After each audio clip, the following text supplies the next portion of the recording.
good. How many tackles would you have had if you didn't get mugged out there? I don't even know.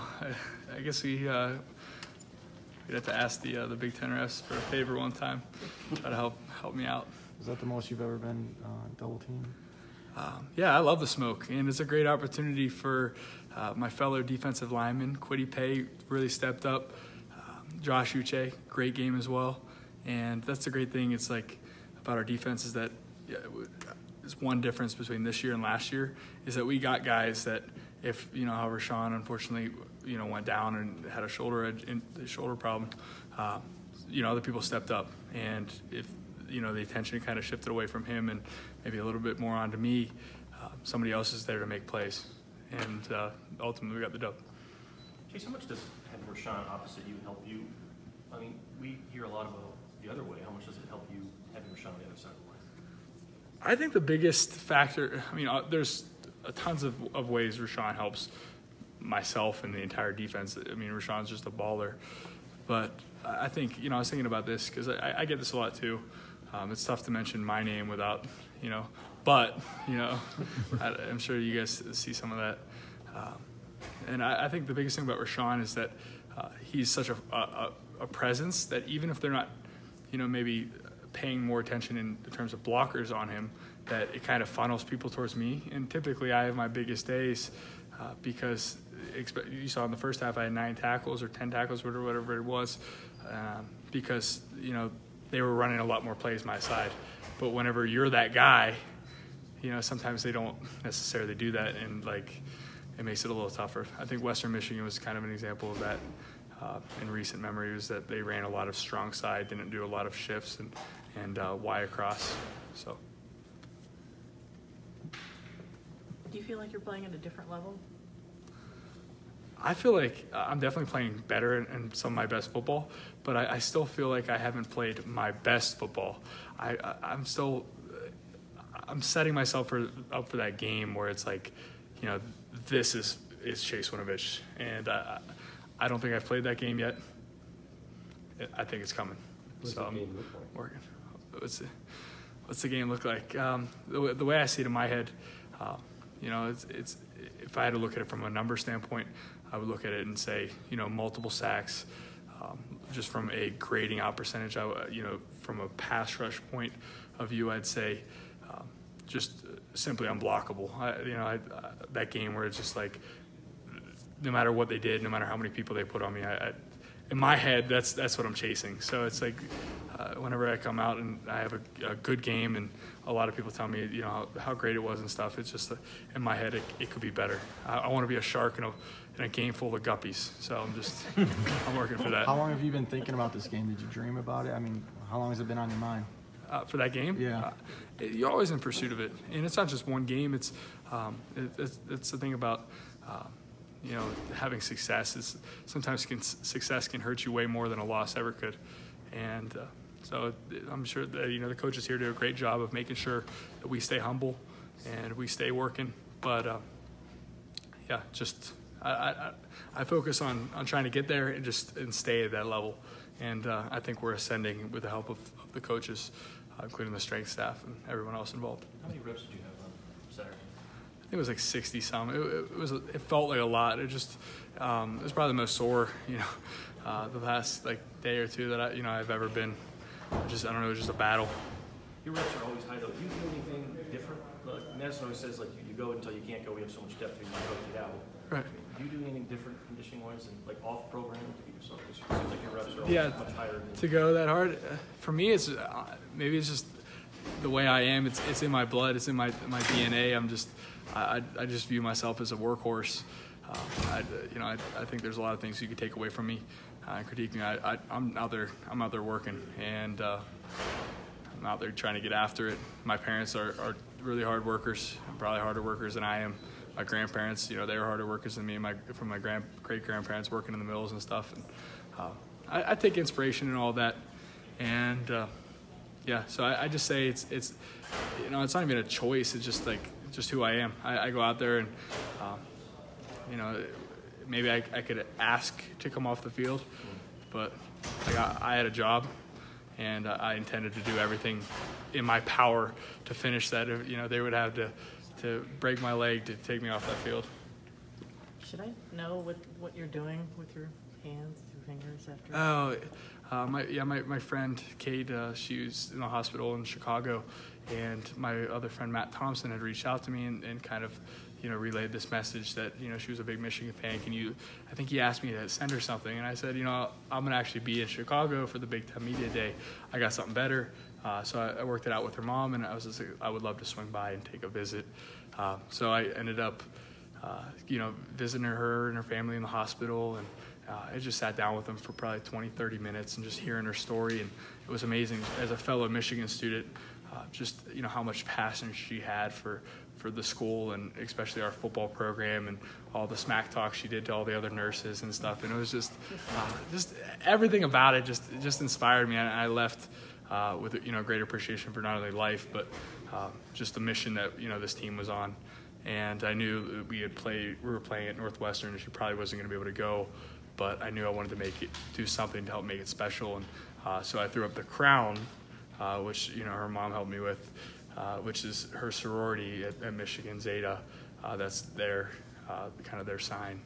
And for me, it's like it's funny. It means nothing to throw up a something after a sack, but I knew it meant a lot to her, and I wanted to make it special for that. Did you talk to her after the game? I did, yeah. I talked to her and her mom. What did she think?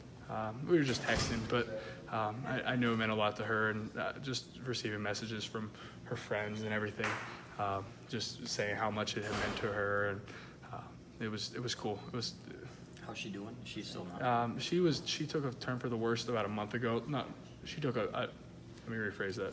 She took a bad turn about a month ago, and things weren't looking very good. But thankfully, she's coming back, and things are actually looking a lot brighter now. And so her trajectory is looking better, and hopefully it just stays on that road. Her name's Kate? Her name's Kate, yeah. Kate Palermo, I can give you all that information too. Can you show us the crowd one more time?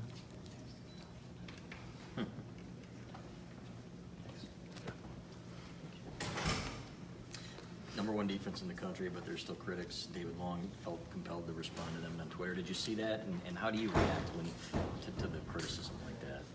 I actually didn't see David Long's specific response, but I mean, haters are going to be out there. It's just what it is. It's the nature of the game. We're under, we're playing, creme de la creme football. In terms of this is big boy football, and with that, you're going to have a lot of expectations, and the expectations for the season are high. So people are going to say what they want, but at the end of the day, we're going to go out there and play. There's a great Conor McGregor quote about this, but there's some curse words in it, so I'm going to just give it. No offense to everybody, but, What's the gist of it, the quote? No offense to everybody, Yeah. But, everyone can go their own ways and say what they want, but we're going to keep doing what we're going to do and try our, we got methods of how we think this thing should go. And we're going to try our best to make sure those methods are followed to the highest order, and this season turns out the best that we possibly can make it, because no one's in here working harder than we are. The uncensored version probably sounds better. For sure. It sounds a lot better. If we don't record it sounds a lot better. So. What is it? What is it? Yeah, what is it? I mean, no one's going to. Oh, wait, you're live. Sorry. You can Google it. I dug myself a hole in this one, so I'm just going to, yeah. Did you watch the end of the Ohio State-Penn State game? Well, we watched a little bit of it because we were on the plane, and some of the guys in front were watching it. Is that all the question? Yeah, I just was wondering what you thought of it. I mean, it was the finish. You feel you can? I feel like that's a trap too. I don't know. It was an interesting game. It was an interesting game. I don't want to comment on anything that went down at the end there. I know a lot of there was a lot of stuff. Sorry. Yeah, it's okay. You're ruining this press conference. It's okay. It's okay. Hey, can we run it back? Can we start from the top? Do you feel you can compete with those teams? You got your goals in front of you. There's nobody that we can't compete with. We're just as capable as any other team to, any given Saturday, anybody can play. So they all put their pants on just like one leg at a time, just like we do. That's the famous quote, right? So. That's my dad used to say before people dunked on him. Thanks for sharing. Continuing to prove yourself as an NFL prospect, how much do you think about that? How do you feel you are doing on that road? It's always on my mind, but it's just one of those things where, in the pecking order of things to do, I mean, it's relatively somewhere in the middle. I wouldn't say it's like everything else has to take care of itself, and then that is kind of just like, if you get so caught up in if you're an archer, and Coach Harbaugh talks about this, you're an archer and you're trying to hit the target, you're thinking about the gold prize. All of a sudden, you're thinking about the gold prize, not the target you're trying to hit. For me, I try to go out there and be the best football player I can every day in practice and on the field on Saturday, and be the best teammate. And whatever that yields is what it yields. And it looks, the trajectory and what I've heard and gathered from people is that the trajectory is ascending pretty quickly. So I'm just trying to do my part to make sure it stays that way. You said you were really sore Sunday. What did that look like? Did you do anything different in your recovery? No, I didn't do anything different specifically for my recovery, but I mean, it just was, like I said, it just was a battle. During the week, obviously, you switch some stuff up. You might get in a little earlier, you get in the tubs and stuff. But I mean, if my recovery is that much different because I got sore all of a sudden, then I was kind of messing around in the first place. I don't think you've had more snaps than I did, even 66. I've probably had more snaps before. I feel like Rushford's one. Yeah, I'm sure I've had more snaps. It just I was just pretty sore that game for some reason. Maybe it was the grass. What's it like rooming with Shay? Do you guys do anything fun? I mean, you said you play a lot. That's crazy. Like, first of all, I'd like to address, like, there's been a lot of rumors about my inability to play Fortnite. Like, I don't know how this. He said you weren't that good. He said it was. He said you play a lot, but you're not the best on the team. Yeah, he said I played the most. Yeah. I'd like to say he definitely plays more Fortnite than I do. All right, like, not even close. Like, I dabble in the game, but he is the. And when it comes to Fortnite, I am more of the quarterback. By the way, he is more of a defensive end. I'd say he just hides in the back, and I go out and kill everyone. But. Yeah, so we could both go and talk some smack. Anyways, what was your question about that? What's it like living with Shay? Yes. Living with Shay is great.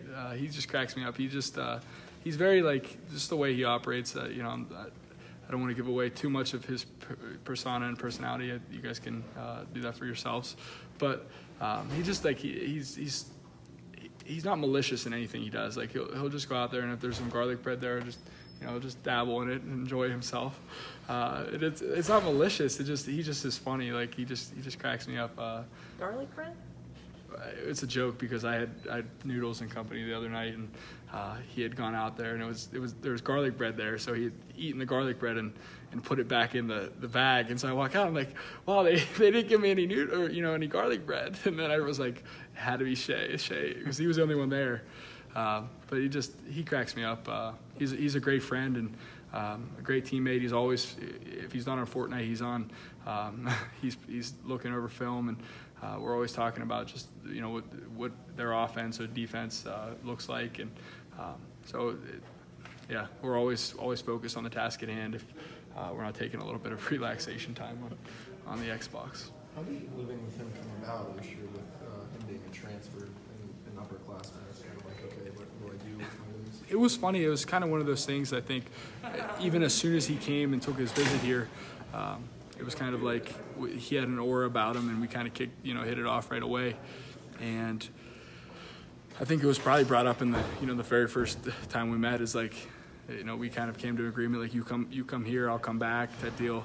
And then it was like, well, I need a place to live next year. And he's like, well, I need a roommate. And so from the very, very jump, I think we became fast friends, and kind of the seed was planted that we were going to end up living together.